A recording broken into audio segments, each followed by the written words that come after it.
ایک بات بہت اہم ہے جو ہماری خواتین کو بھی ذہن میں رکھنی چاہیے، ہمارے مردوں کو بھی ذہن میں رکھنی چاہیے کہ ہمارے اپنے اپنے دائرے ہیں. ہمیں ایک دوسرے کا احساس کرنا چاہیے. اپنے دائرے میں کام کرتے کرتے بعض اوقات ہم اتنا الجھ جاتے ہیں، ہمیں یہ احساس نہیں ہوتا کہ میرے ہی اس کام کو، میرے ہی اس مقصد کو آگے بڑھانے کے لیے میرے ساتھ اور کون کون لوگ ہیں جو کارکن کی حیثیت سے لگے ہوئے ہیں، میرے دائیں اور بائیں بازو بنے ہوئے ہیں. اس میں سب سے زیادہ اہم ہماری بیوی یا ہمارا، اگر عورت ہے تو اس کا شوہر. یہ ایک دوسرے کے ساتھ اپنی زندگی کے مقصد کو پورا کرنے کے لیے ایک دوسرے کا ساتھ دے رہے ہوتے ہیں. اولاد کی تربیت ہو، گھر بنانا ہو، مستقبل کی فکریں ہوں، پورے وقت میں یہ ایک دوسرے کا ساتھ دے رہے ہوتے ہیں اور ایک ہی دوسرے کو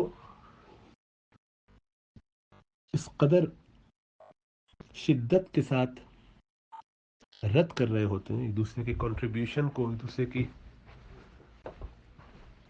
جتنی بھی محنت ہوتی ہے اس کو اگنور کر رہے ہوتے ہیں، جو بڑی حیرت کی بات ہے. جب بھی غصے میں ہو، چونکہ وہ اپنے ہی گھن چکر میں ہوتے ہیں، تو انہیں یہ احساس بھی نہیں ہوتا کہ دوسرا بھی انہی کا کام مل کے کر رہا ہے، اس سے غصہ کر رہا ہے.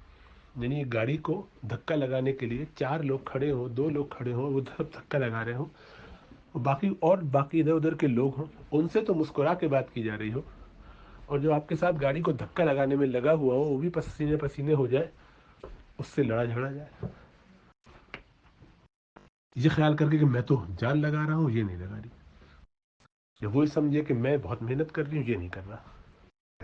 ان کا کیا ہے، تو آفس میں بیٹھے رہتے ہیں، ان کو کیا ہے، مجھے بچے ہر وقت تنگ کرتے ہیں، ساری ذمہ داری تو میری ہے. یا وہی سوچے کہ گھر میں کرتی کیا ہے، ان کو کوئی اور کام ہی نہیں ہے سوائے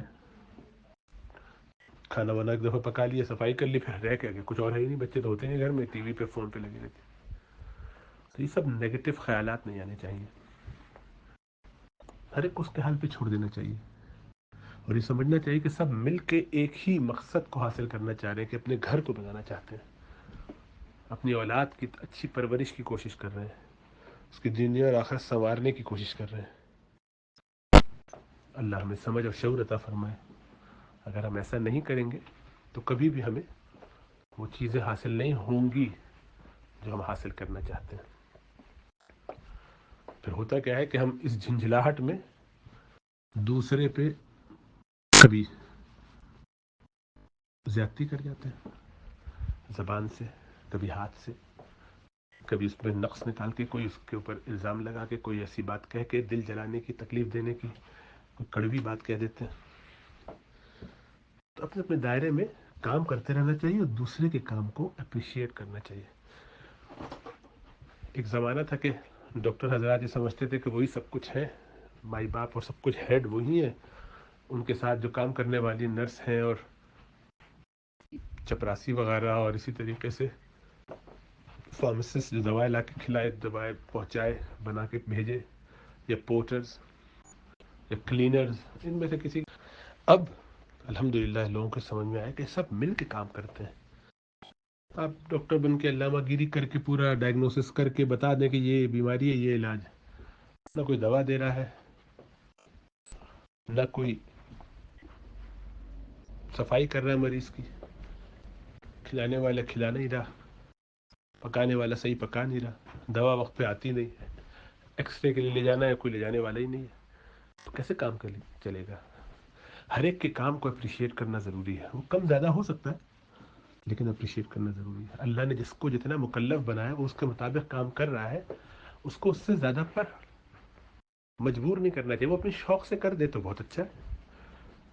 تو اب شوہر کی ذمہ داری جو ہے اتنی ہے کہ وہ کما کے لائے، گھر اچھا سا رکھے، گھر دے دے، کپڑے دے دے، بچوں کی پرورش میں جو مال کی ضرورت ہے وہ کچھ دے دے. بس عورت کی ذمہ داری گھر کی حفاظت کرنا، بچوں کی اچھی پرورش کرنا، کھانا جو آئے اس کو تیار کر کے پہنچا دینا، کھلا دینا.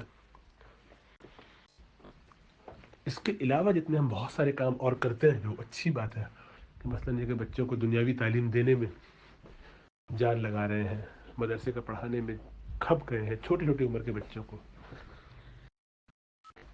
یہ سب چیزیں اضافی ہیں جو اچھی بات ہے, ضرورت بھی ہے, لیکن اسی طرح مرد بھی آؤٹ آف دا وے جا کے ڈبل ڈبل جاب کر رہے ہیں, اضافی کام کر رہے ہیں تاکہ مستقبل زیادہ بہتر ہو جائے بچوں کے لیے, اپنے لیے.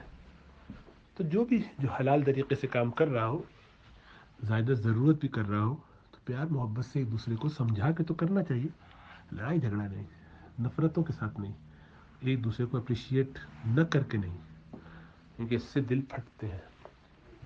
اور کسی کو چیلنج نہیں کرنا چاہیے, دائرے اپنے اپنے متعین کر کے کام کرنا چاہیے, ایک دوسرے کے ساتھ سمبایوسس میں رہنا چاہیے, محبتوں کے ساتھ, خدمت کے ساتھ. اگر دوسری طرف سے محبت نہ بھی ملے تو آپ اپنی محبت کا اظہار کرتے رہیے, لیکن بھی زبان کو صاف رکھیے, اپنے لہجے کو, اپنے انداز کو. بیویوں کو خاص طور سے شوہر کا ادب کرنا چاہیے, لحاظ رکھنا چاہیے. آج کے زمانے میں تو لوگ یہ سب نہیں ڈیمانڈ کرتے یا ایکسپیکٹ کرتے, لیکن ایسا کرنا چاہیے. یہ شرعی حکم ہے, اس میں اختیار نہیں ہے. عورت کے لیے اس کی جنت اس کے شوہر کی اطاعت میں ہے. یعنی وہ ماں باپ اور شوہر کے درمیان جب اختلاف ہو تو مکلف اس بات کی ہے, اس پر لازم ہے کہ وہ شوہر کی بات مانے, ماں باپ کی نہیں مانے گی. اسی طرح شوہر بہنوں کی, رشتہ داروں کی بات مان کے, اماں کی بات مان کے بیوی کے ساتھ زیادتی نہ کرے, محبتوں سے رہے, ہر ایک کا حق اس کو دے, طریقے سے ادب سے اماں سے بات کرے, لیکن زیادتی نہ کرے. یہ سب چیزیں سیکھنے کی ہیں, کرنے کی ہیں. اللہ ہمیں سمجھ و شعور عطا فرمائے.